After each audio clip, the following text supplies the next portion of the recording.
Good evening, and welcome back to Bedtime and Historian. What happens when a great capital city, proud of its empire and industry, suddenly finds itself defeated not by war or rebellion, but by the smell rising from its own river? So, before you get comfortable, take a moment to like the video and subscribe, but only if you genuinely enjoy what I do here. And as always, I'd love to know where you're listening from tonight.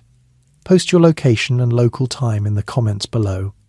Now, dim the lights, maybe turn on a fan for that soft background hum, and let's ease into tonight's journey together. In the summer of 1858, London was the largest city in the world.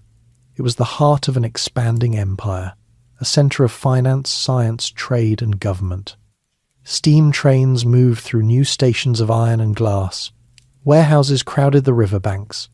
Parliament stood in Gothic confidence beside the Thames, newly rebuilt after fire, symbol of continuity and strength. Yet that same river, flowing quietly beneath the bridges, carried something else. For centuries, London had treated the Thames as both lifeline and refuse pit. It provided drinking water, transport and trade routes. It also accepted waste household slops, industrial discharge, slaughterhouse remains, and the contents of thousands upon thousands of cesspools. In ordinary years, the river moved swiftly enough to disguise the problem. The tide washed debris downstream, and winter rains diluted what the city poured into it. But 1858 was not ordinary. The summer arrived with unusual heat. Weeks passed without meaningful rain. The river level fell, the current slowed, and what had long been hidden in motion began to settle, thicken, and ferment. The odour did not announce itself all at once.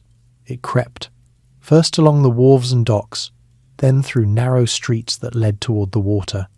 Finally it rose, heavy and sour, into offices, courts and government chambers. People described it as oppressive, nauseating, impossible to ignore.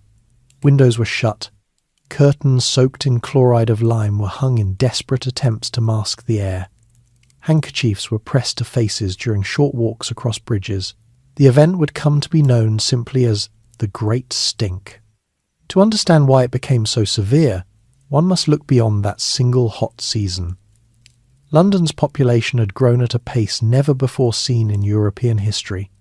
At the start of the 19th century, fewer than 1 million people lived in the city. By mid-century, more than 2.5 million crowded into its expanding neighbourhoods. Entire districts had been built quickly to house labourers drawn by factories, docks and workshops.